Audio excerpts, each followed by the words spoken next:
siswa-siswi SMA Stella Grazia Atambua dan seluruh komunitas SMA Stella Grazia Atambua dimanapun berada, dan juga adik-adik dari SMA lainnya pada kesempatan ini juga mendengarkan materi yang saya sampaikan. Jadi baik, materi yang hari ini Pak Guru sampaikan atau sajikan yaitu materi tentang tantangan global terhadap jati diri bangsa. Dari subjudul di atas dapat diartikan bahwa apa yang kita kaji atau dalami pada kesempatan ini adalah tantangan-tantangan atau hal-hal yang paling urgen yang harus kita hadapi yang sifatnya global atau secara keseluruhan terhadap keberadaan atau eksistensi bangsa Indonesia. Sebelum kita melanjutkan ke materi yang intinya, pertama-tama kita harus melihat atau mendalami. Yang pertama itu apa itu sebenarnya globalisasi, dan yang kedua itu apa itu jati diri bangsa. Yang pertama, globalisasi. Globalisasi kalau dilihat dari segi etimologi, globalisasi diambil dari kata globalization yang berasal dari bahasa Inggris.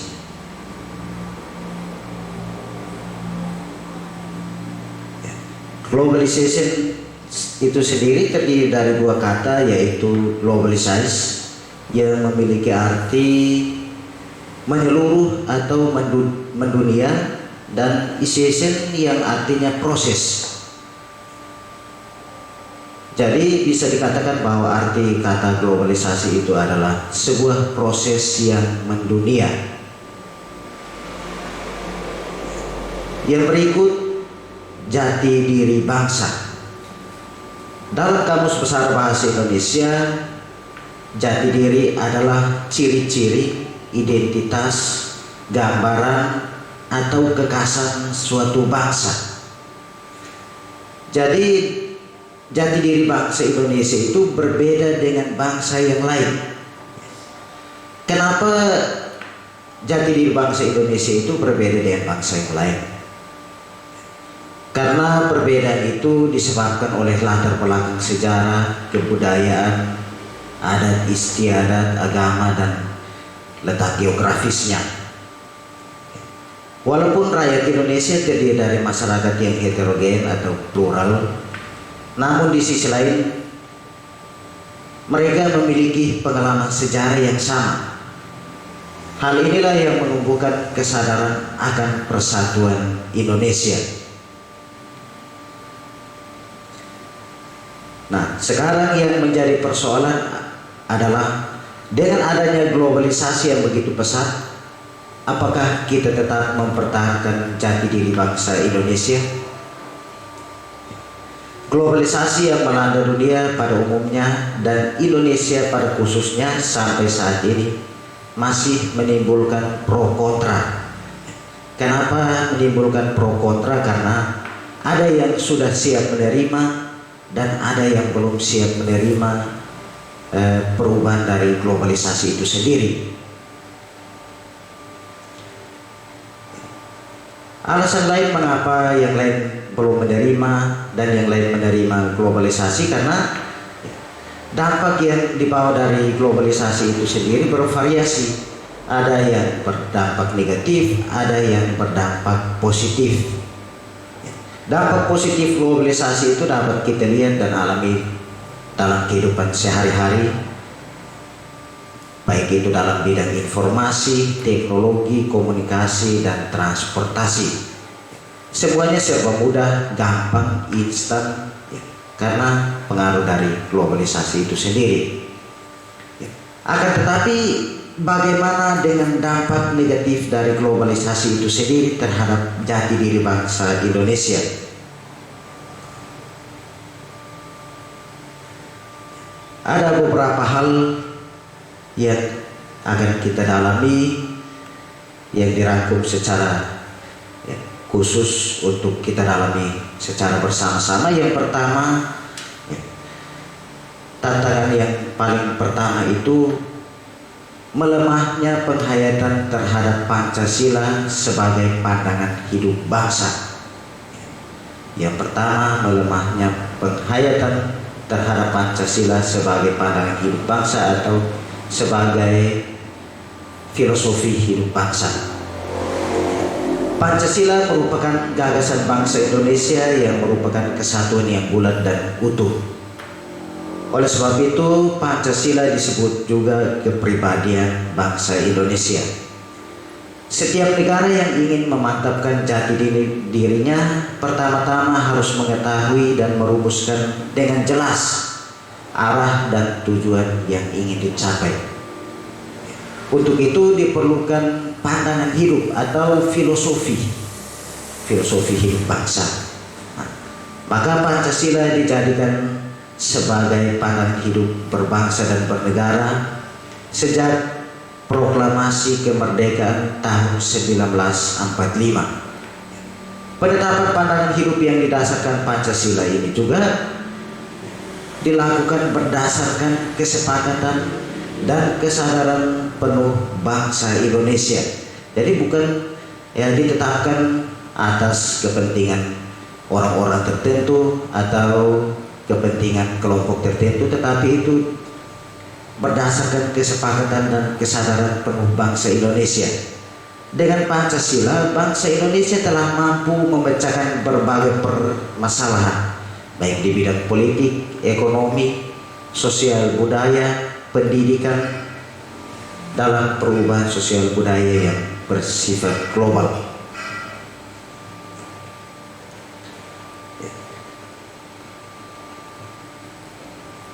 Yang berikut saya mau menjelaskan tentang penghayatan terhadap nilai-nilai Pancasila.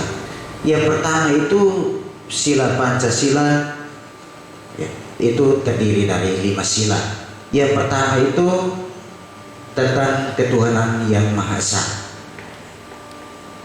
Saya harap adik-adik semua itu sudah tahu persis 5 sila Pancasila, karena setiap hari Senin dalam setiap minggu itu dan hari-hari raya besar negara itu kita mengadakan upacara, selalu dilafalkan setiap kali ada upacara bendera. Dan itu saya harap kita tidak hanya sekedar menghafal atau mengikuti ketika orang mendaraskan lalu kita mengikutinya, tetapi harus betul-betul dimaknai. Yang pertama itu sila ketuhanan yang Maha Esa. Ada beberapa hal yang menyimpang dari sila pertama ini. Saya kasih contoh. Yang pertama, hal-hal yang menyimpang dari sila pertama itu tidak adanya sikap toleransi kepada sesama, dalam hal ini hidup beragama. Yang kedua, gerakan radikal kelompok tertentu yang mengatasnamakan agama tertentu. Yang berikut, pengrusakan tempat-tempat ibadah. Yang berikut itu fanatisme yang bersifat anarkis. Itu contoh-contoh lemahnya penghayatan terhadap Pancasila, itu terbukti dari contoh-contoh yang saya paparkan. Lalu yang berikut itu tentang sila kedua. Sila kedua itu tentang kemanusiaan yang adil dan beradab. Contoh-contoh yang menyimpang dari sila kedua, kemanusiaan yang adil dan beradab itu, yang pertama itu perbudakan. Perbudakan ini sekarang kita rasakan tidak terlalu nampak dalam hal perbudakan fisik, tetapi dalam hal perbudakan globalisasi. Perbudakan globalisasi itu saya kasih contoh dalam hal yang paling jelas itu menyangkut penggunaan HP. Penggunaan HP ini kadang memperbudak kembali kita manusia. Sebenarnya padahal dipergunakan untuk memperlancar komunikasi, tetapi kemudian HP itu memperbudak kembali kita dan menyetir kembali kita, sehingga hidup kita itu seolah-olah tergantung pada HP. Contoh yang kedua itu mempekerjakan anak di bawah umur. Adik-adik SMA maupun Bapak Ibu guru, para pendengar setia RRI yang mungkin sementara mendengarkan materi ini, hal-hal seperti ini kita jumpai dalam kehidupan sehari-hari. Kadang kita lihat itu anak-anak yang belum cukup umur, mereka harus memikul sayur sepanjang jalan untuk mempertaruhkan hidup mereka. Tuh mempekerjakan anak di bawah umur, kemudian itu kita lihat di toko-toko tertentu juga tuh anak-anak ada yang pergi membutuhkan pekerjaan tanpa mempertimbangkan aspek umur dan aspek fisik, kemudian dipekerjakan begitu saja. Contoh yang berikut itu ketidakadilan dalam bidang ekonomi. Dalam bidang ekonomi ini banyak hal yang kita jumpai dalam kehidupan, baik itu dalam kehidupan ekonomi dalam rumah tangga, masyarakat maupun secara nasional. Yang berikut sila ketiga yaitu Persatuan Indonesia. Ada beberapa contoh yang saya ambil di sini.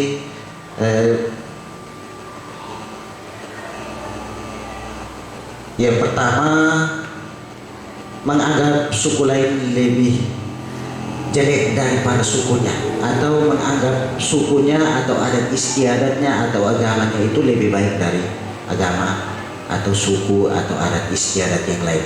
Hal ini yang biasa cepat menimbulkan konflik. Yang berikut, perang antar suku. Perang antar suku. Perang antar suku ini entah karena persoalan tanah atau harta kekayaan atau harta leluhur, itu di media sosial kadang kita temukan hal-hal seperti itu. Dan yang berikut itu menjadi provokator etnis atau suku tertentu atau kelompok tertentu. Ada yang mencari kesempatan dalam kesempitan, menggunakan atau dijadikan atau menjadikan diri sebagai provokator untuk mengelabui pihak tertentu, kemudian terjadi persoalan yang begitu besar, dia akan hilang. Yang berikut kita menuju ke sila keempat. Sila keempat yaitu kerakyatan yang dipimpin oleh hikmat kebijaksanaan dalam permusyawaratan perwakilan. Contoh yang menyimpang dari sila keempat itu, yang pertama, ketidakadilan bagi masyarakat. Ketidakadilan bagi masyarakat itu mengungkapkan atau agar lebih mementingkan masyarakat daripada pemerintah itu sendiri. Namun nyatanya itu masih banyak penyimpangan dan kekeliruan dalam hukum sehingga menimbulkan ketidakadilan bagi masyarakat.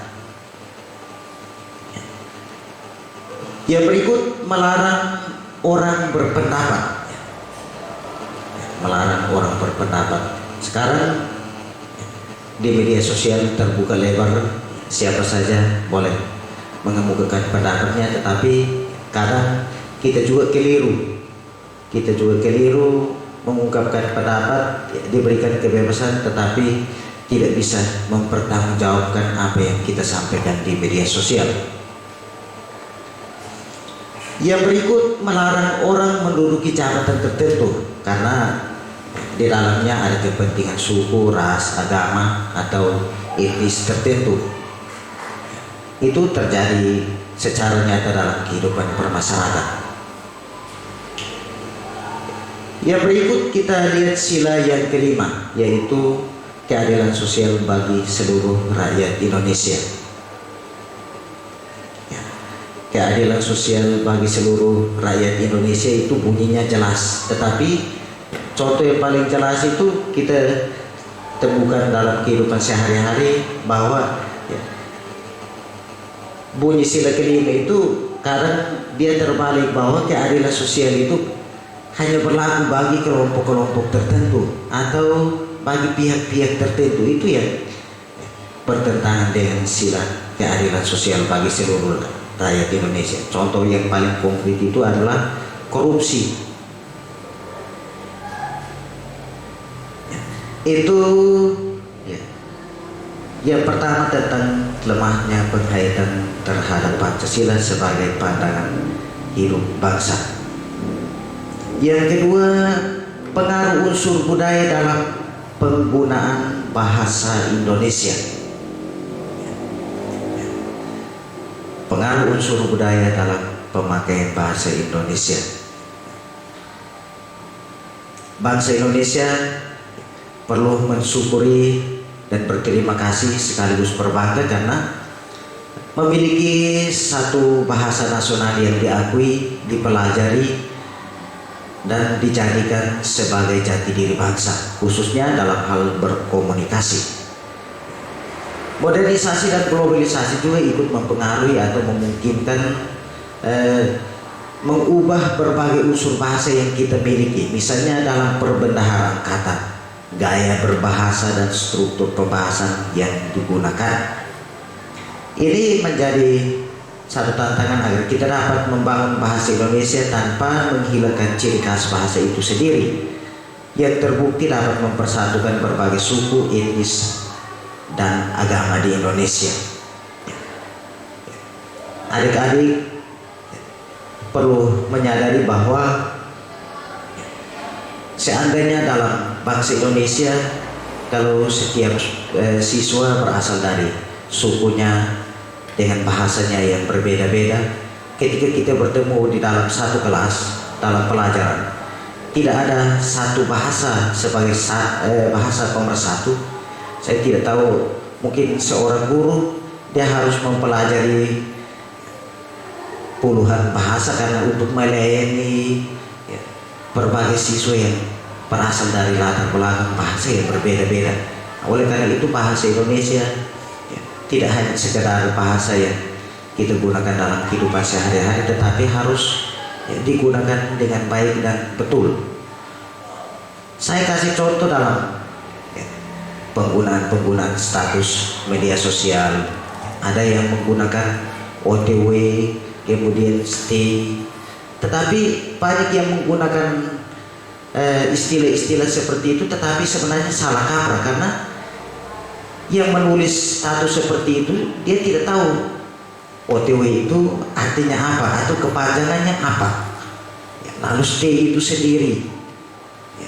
Lalu ada yang menggunakan sapa menyapa, hai guys.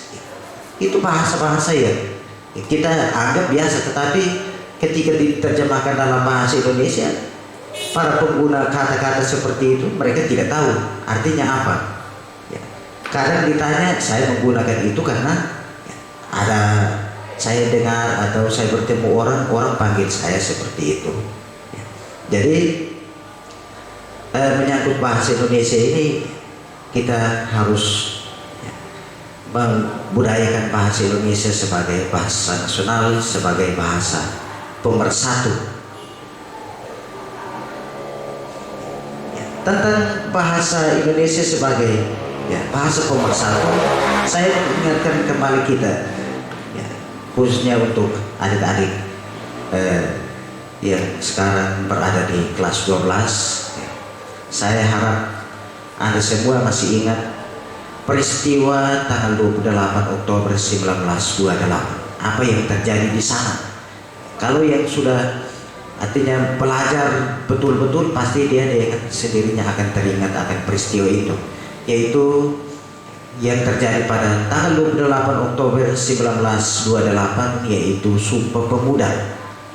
Ada 3 hal pokok yang disampaikan atau yang diproklamirkan waktu itu dalam isi Sumpah Pemuda. Yang pertama, kami putra dan putri Indonesia mengaku bertumpah darah yang satu, yaitu tanah air Indonesia. Yang kedua, kami putra dan putri Indonesia mengaku berbangsa yang satu, yaitu bangsa Indonesia. Dan yang ketiga, kami putra dan putri Indonesia menjunjung bahasa persatuan yaitu bahasa Indonesia. Jadi bahasa Indonesia itu bukan tiba-tiba diangkat atau dimasukkan dalam kurikulum sebagai mata pelajaran bahasa Indonesia, tetapi itu sejak tanggal 28 Oktober itu para pemuda-pemudi Indonesia itu sudah memproklamirkan itu sebagai satu kekhasan dari bangsa Indonesia itu sendiri. Yang ketiga, berkurangnya legitimasi agama. Itu tantangan yang ketiga, berkurangnya legitimasi agama. Yang pertama itu, apa itu legitimasi?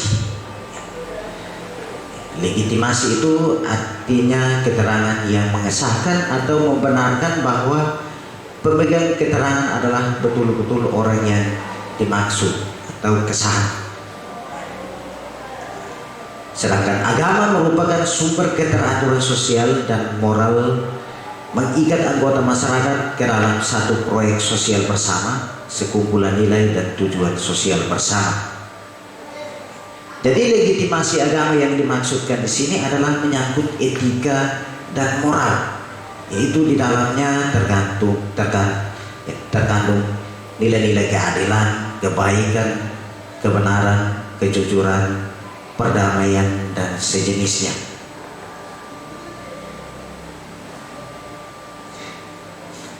Banyak sarjana sosiologi dan antropologi yang beranggapan bahwa ketika agama berhadapan dengan modernisasi, peranannya sebagai faktor legitimasi utama dalam masyarakat akan tersisihkan dan tergantikan oleh lembaga-lembaga kemasyarakatan yang lain yang dibentuk oleh masyarakat itu sendiri atas dasar kemajuan ilmu pengetahuan, teknologi, komunikasi, dan transportasi.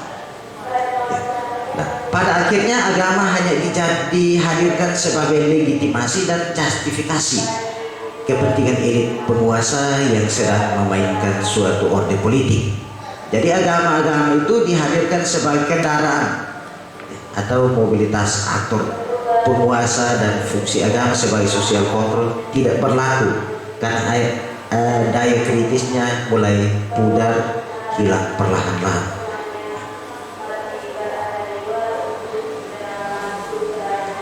Berkurangnya legitimasi agama ini kita lihat sendiri dalam kehidupan kita sehari-hari, dalam kehidupan bermasyarakat,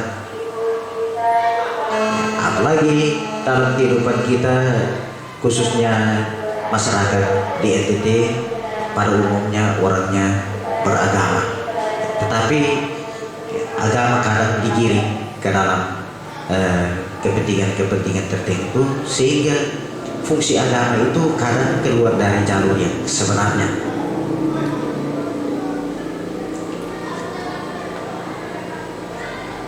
Yang berikut tantangan yang keempat.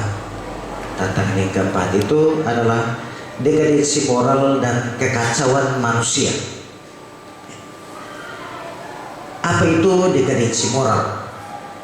Dekadensi moral adalah melemahnya atau terkikisnya nilai-nilai kemanusiaan, kasih sayang, dan kebersamaan di dalam diri manusia. Dengan adanya dekadensi moral ini, maka akan melahirkan manusia-manusia yang suka merampas hak orang lain dan tidak mempedulikan nasib sesamanya.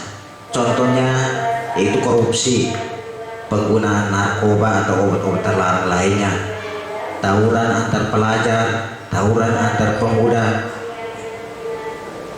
Ya, hal ini akan menimbulkan kekacauan atau nilai-nilai kemanusiaan itu mulai terkikis karena adanya berbagai kepentingan atau adanya intensi-intensi tertentu yang harus dicapai oleh kelompok-kelompok tertentu atau pribadi-pribadi tertentu. Yang kelima, perubahan pola perilaku dalam pergaulan. Itu tantangan. Yang kelima, perubahan pola perilaku dalam pergaulan. Pola perilaku yang hingga saat ini masih ditemukan dan merupakan warisan leluhur diantaranya yaitu adalah kekeluargaan, musyawarah untuk mencapai mufakat dan gotong royong. Ketiga hal ini menjadi ciri khas bangsa Indonesia yang tidak dimiliki oleh bangsa-bangsa lain. Akan tetapi dengan adanya arus globalisasi yang begitu berkembang pesat, mau tidak mau, sadar atau tidak sadar, kepribadian tersebut mulai ikut terpengaruh atau mungkin bisa dikatakan tercemar oleh corak kebudayaan asing yang lebih mementingkan individualisme, formalisme, materialisme, konsumerisme, hedonisme, sekularisme dan sejenisnya. Dari perubahan perilaku dalam pergaulan ini kita temukan yang paling nampak itu adalah individualisme, sikap mementingkan diri sendiri, sikap mementingkan diri sendiri daripada sibuk dengan kepentingan orang lain. Yang berikut materialisme, hidup itu hanya bergantung pada materi. Kalau materi itu tidak ada, maka kehidupan itu seolah-olah hambar atau tidak bermakna. Lalu yang berikut itu tentang hedonis, suka berfoya-foya atau hidupnya itu berpusat pada kesenangan, berpusat pada kesenangan semata. Hidup kalau tidak senang berarti tidak sempurna. Sekularisme itu hidup yang bergantung pada hal-hal yang bersifat duniawi semata. Itu 5 tantangan yang menjadi perhatian kita sebagai anak bangsa, teristimewa untuk adik-adik yang sementara berada di kelas 12. Ini menjadi satu tantangan baru bagi kita, bagaimana kita sebagai anak bangsa dalam mempertahankan jati diri bangsa Indonesia. Namun apabila kita telusuri lebih mendalam, banyak dampak negatif yang dirasakan dalam kehidupan kita sebagai manusia, baik dari lingkup keluarga, dalam lingkup pendidikan, politik, kebudayaan, ekonomi, bahkan merambat dan dirasakan oleh bangsa-bangsa di seluruh dunia. Tidak satu pun bangsa di dunia yang menolak pengaruh globalisasi, yaitu tidak terkecuali bangsa Indonesia. Jadi semua bangsa di seluruh dunia itu merasakan apa yang namanya globalisasi. Kita melanjutkan materi yang terakhir atau pembahasan yang terakhir, yaitu tantangan global terhadap jati diri bangsa Indonesia.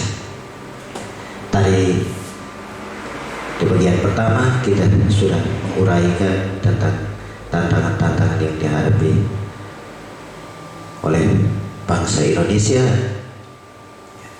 apabila pengaruh-pengaruh globalisasi yang sudah diuraikan tadi atau sudah kita dengarkan tadi begitu saja kita terima tanpa menyaringnya atau tanpa adanya memfilternya terlebih dahulu, maka sadar atau tidak sadar pengaruh globalisasi dalam arti pengaruh dari negatifnya itu akan mengancam eksistensi jati diri bangsa Indonesia.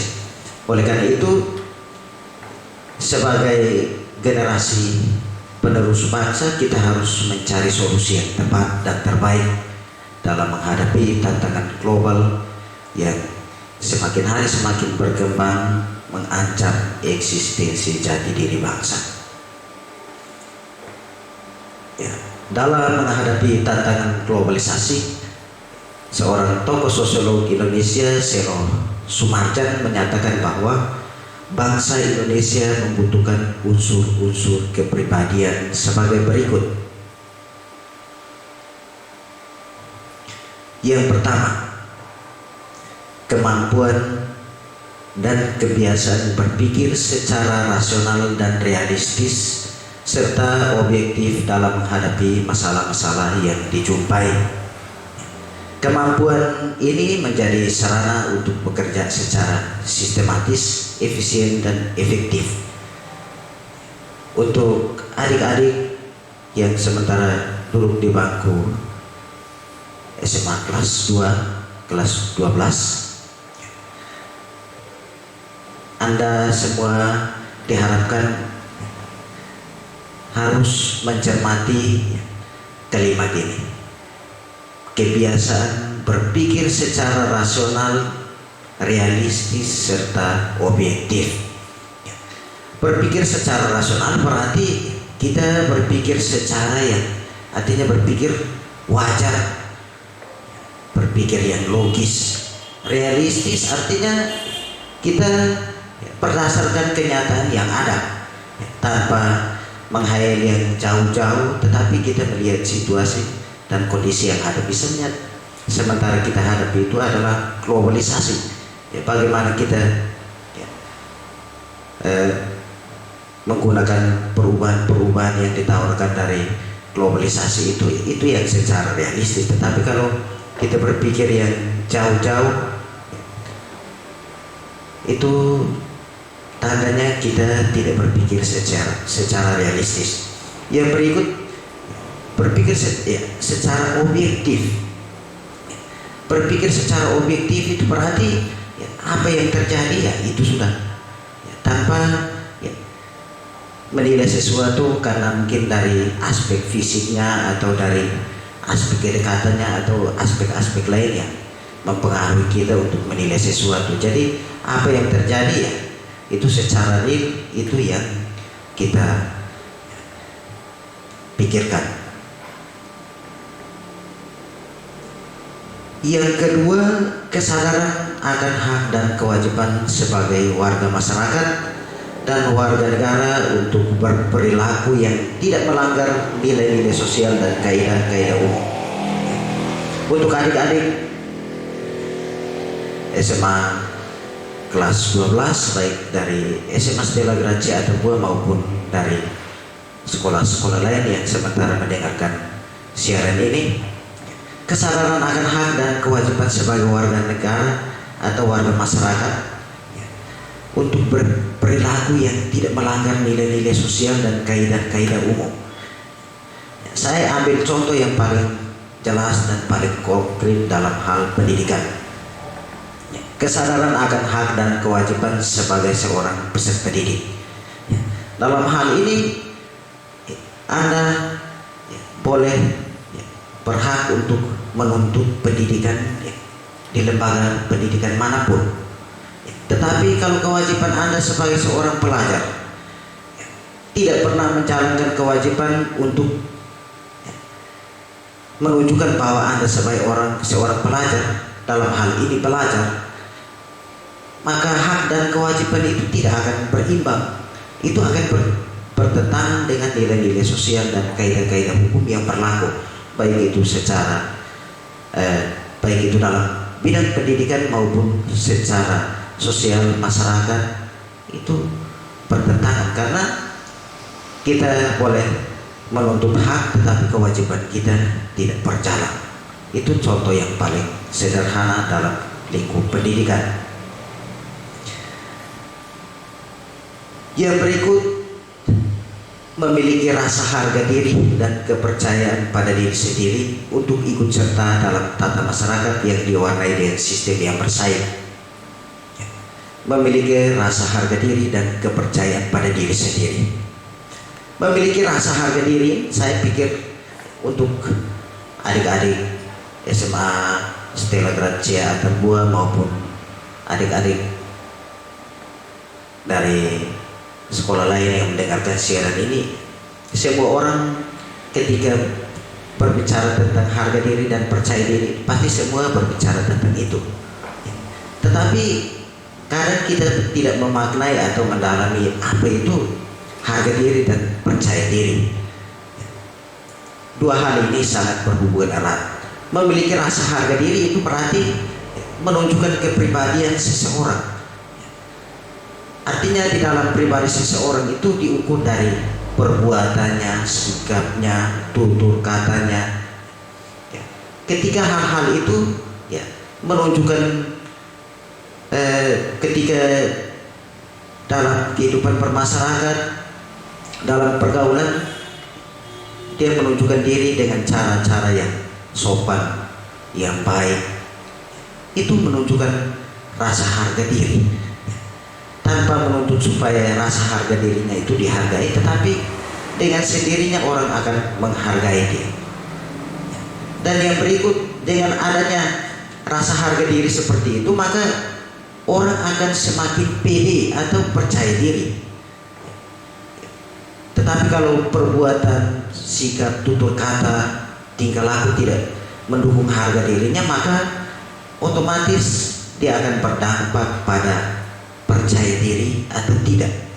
Ya, karena ketika seseorang dia tampil, dia mengatakan dia percaya diri, berarti dia mengakui diri bahwa dirinya itu ya, tidak sempurna, tetapi memiliki kelebihan-kelebihan tertentu yang dibanggakan. Ya. Memiliki rasa harga diri dan kepercayaan pada diri sendiri untuk ikut serta dalam tata masyarakat yang diwarnai dengan sistem bersaing. Jadi ya, kepribadian, perilaku, kemudian penampilan seseorang itu akan menunjukkan dia bagaimana ya, dia bersaing dalam situasi yang begitu global.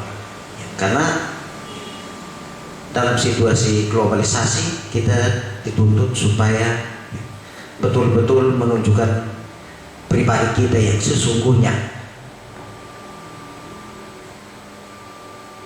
Yang berikut, memiliki pengetahuan yang luas dan memiliki suatu keahlian yang ditekuni secara profesional. Memiliki pengetahuan yang luas ini menjadi satu tantangan untuk kita semua, teristimewa untuk guru-guru dan juga untuk adik-adik yang sementara duduk di bangku SMA.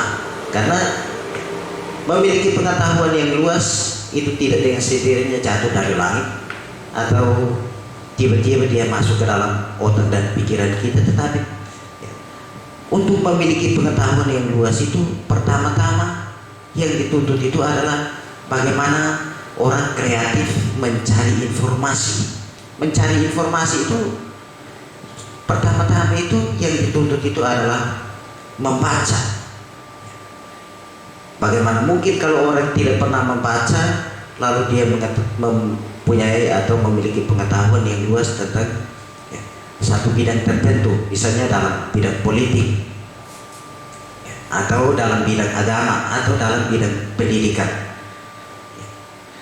Saya kasih contoh dalam hal pendidikan untuk adik-adik yang sementara duduk di bangku SMA, memiliki pengetahuan yang luas dalam artian bahwa pelajaran-pelajaran yang Anda dapat di sekolah, kalau sampai di rumah tidak dibaca kembali atau tidak didalami, tidak dipelajari kembali, maka bagaimana pengetahuan itu dia akan berkembang. Dia akan tetap seperti itu karena tidak dikembangkan lagi.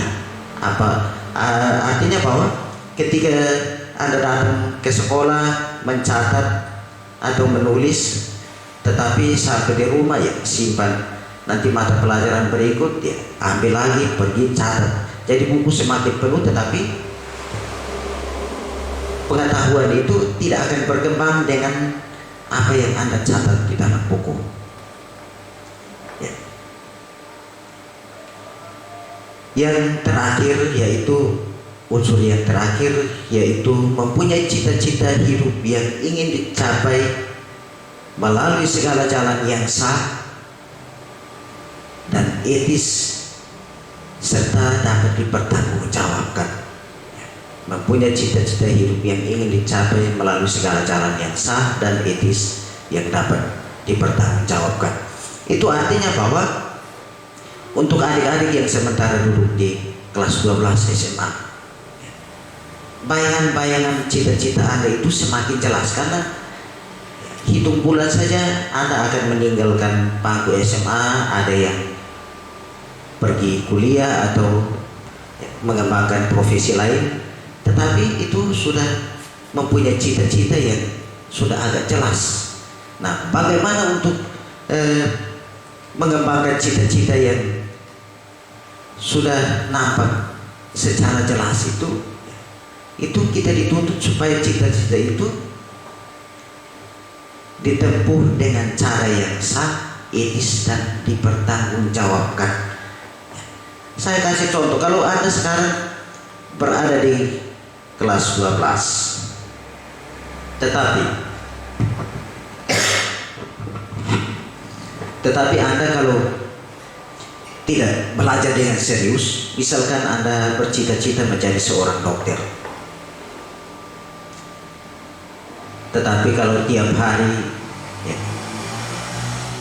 hanya datang ke sekolah bawa satu buku pulang, atau datang ke sekolah bawa satu buku, 5 mata pelajaran itu masuk dalam satu buku, kemudian pulang sampai di rumah disimpan begitu saja, padahal Anda bercita-cita menjadi seorang dokter, tetapi kemudian cita-cita itu ingin dicapai, tetapi dari pribadi yang bersangkutan itu cara untuk menempuh cita-cita itu sudah tidak sah dan etis, karena Anda sendiri yang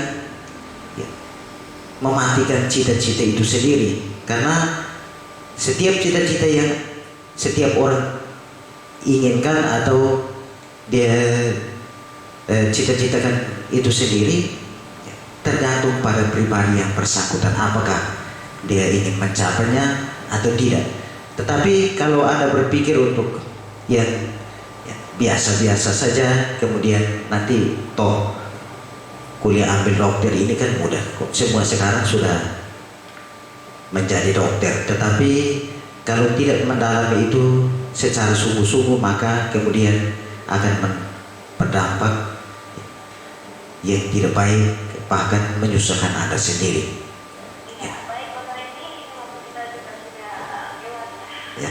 Ya, pas materinya selesai juga Ibu ya. Ya.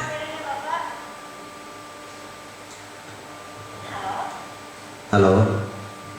Ya, Bapak Remi, terima kasih ya sudah memaparkan materinya di program belajar di RRI bersama program RRI Papua, Bapak. Terima kasih banyak ya. Ya, terima kasih juga Ibu atas kesempatan yang diberikan, dan saya sampaikan terima kasih juga untuk RRI Atambua yang sudah memberikan kesempatan ini, dan juga adik-adik dari komunitas SMA Stella Gracia dan juga dari sekolah-sekolah lain yang sempat mendengarkan siaran pada hari ini. Terima kasih, Bu.